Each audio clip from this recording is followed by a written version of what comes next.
was loyal to anybody he was friends with. He'd do anything for him. A football player remembered for his passion and honesty. I'm just trying to think of, what would Costa want? And exactly, he wants a championship. So we're going to get it. As his former teammates prepare to take the Big Ten title in Indianapolis. All that and more right here on Buckeye News Now.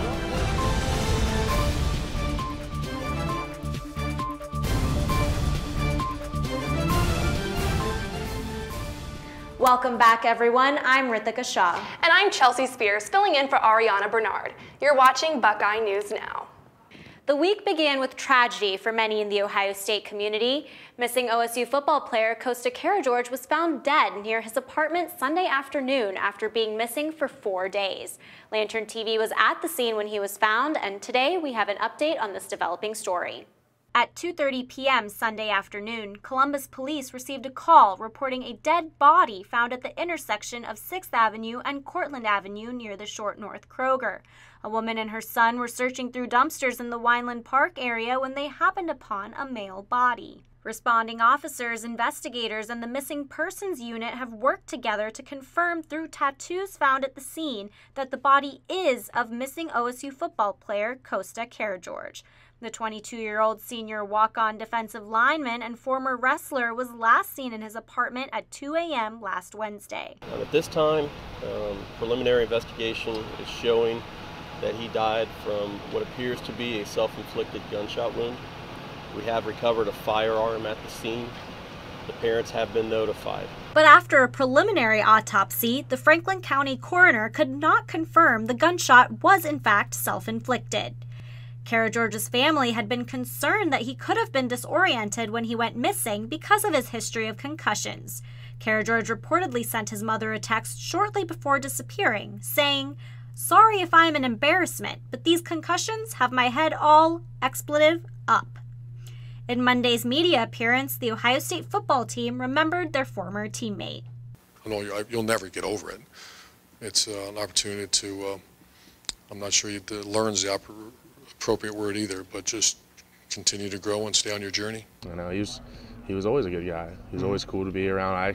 I saw him that night and was talking to him and he seemed fine. What he put into everything is just kind of like the model of what we want, of effort and toughness and being passionate and loyal, and that's who he was.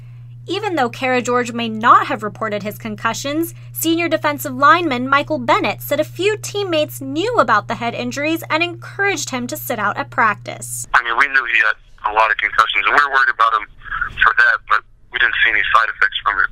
He never reported them because Costa, I've said it before, was one of the toughest people I've ever met. I think he was the toughest guy I've ever met.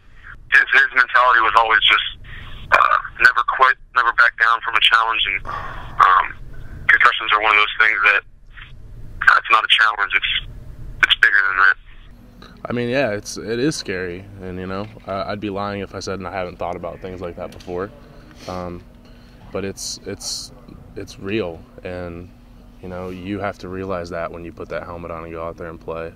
The Buckeyes head to Indianapolis this Saturday for a chance at the Big Ten title, and they'll be playing not just to redeem themselves from last year's loss, but also in memory of their late teammate.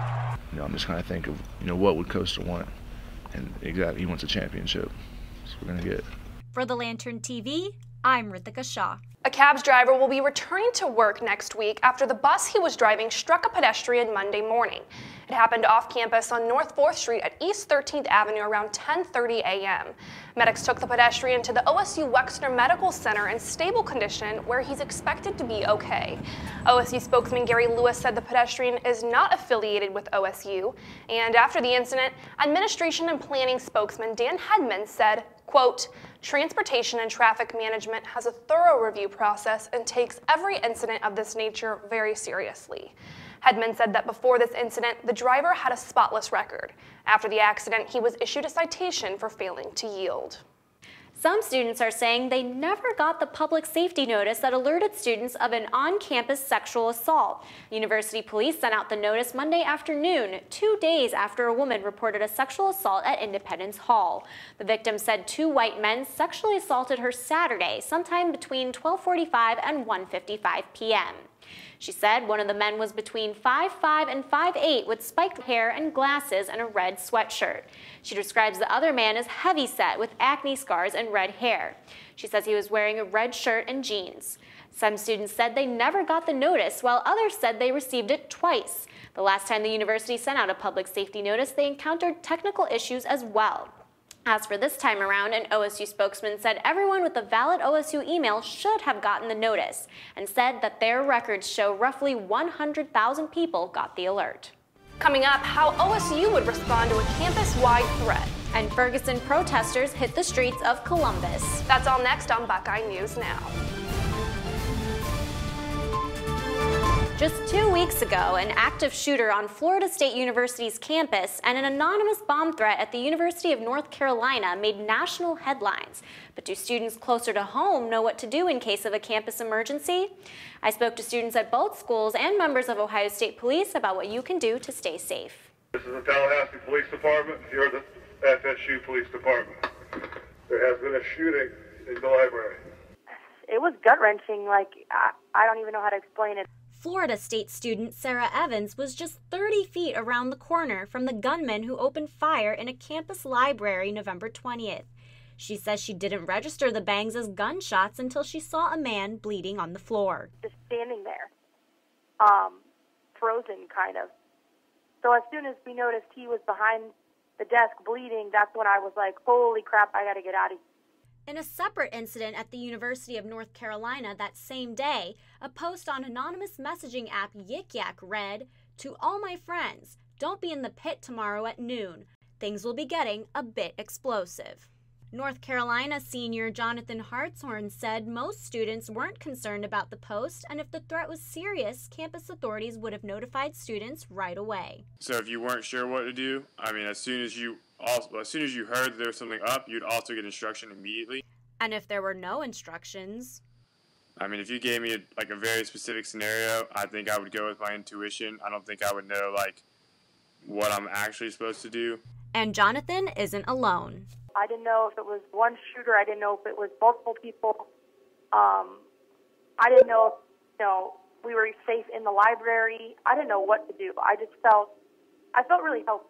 Some students at Ohio State say they simply wouldn't know what to expect. I honestly think it would just be chaos. I think I would just react based on the situation.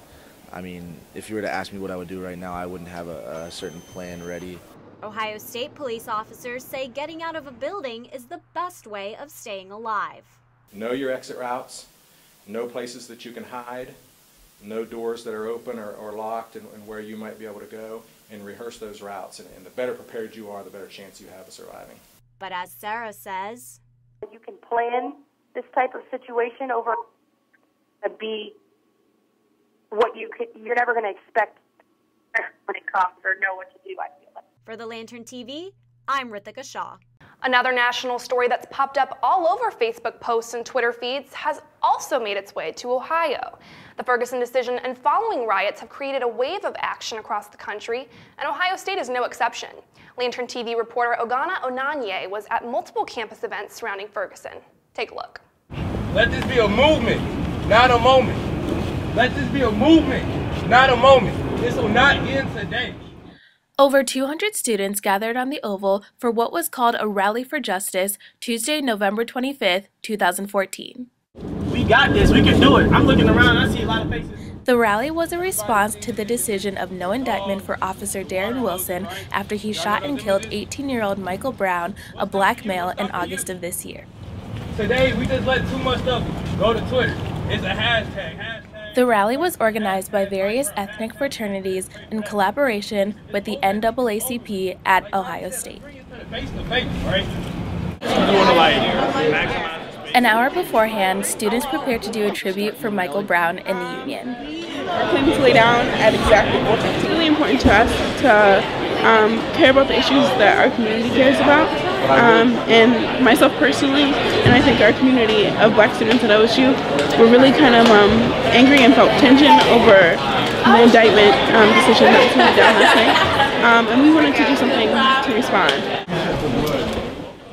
The students responded by laying in the Union for approximately 4 minutes and 32 seconds, representing how Brown's body lay in the street for 4 hours and 32 minutes after he was shot and killed on a street in Ferguson, Missouri. I have spent a lot of time in the Union today and having conversations with people since he was shot in August, and I found that a lot of students who aren't black or just don't know what's going on or don't care. Amid stares and chatter by those surrounding, we asked what students hoped to accomplish by this lay-in. Me and my organization wanted to say something in a very public way, like pay attention to these issues. They don't just impact my people, but they impact you too. We're gonna do it the right way. This is Ogano Onanye with Lantern TV. You know somebody that don't know nothing about your background. The Lantern assistant photo editor John McAllister was also at a Ferguson rally downtown where protesters called for Columbus police to condemn the lack of indictment for Officer Darren Wilson. For all our multimedia Ferguson coverage, you can visit our website at thelantern.com and click photos. Well, it's been downright dreary the past couple of days, but at least we've avoided reaching freezing temperatures this week. That we have, and we have more good news on the horizon. Our meteorologist, John Banghoff, says temperatures are going to be on the rise this weekend, Chelsea. So, John, can we expect rain with the warmth this weekend, or will we be able to get out and enjoy those milder temperatures? Thanks for the gun, Chelsea. Yes, much dreary conditions have dominated over the course of this week. That's going to continue through the weekend as we do get some warmer temperatures, but some rain. It looks like Sunday could be potentially good as it will be warm with no precipitation. I'll talk about that more coming up. But for today, a high of 37 degrees for the afternoon. Still pretty chilly. Calm winds increasing to about 5 miles an hour as we head into the afternoon. Cloudy skies going to dominate for the day today. Tomorrow we get that first chance for rain for the weekend. It's going to start out at 33 degrees, getting up to 44.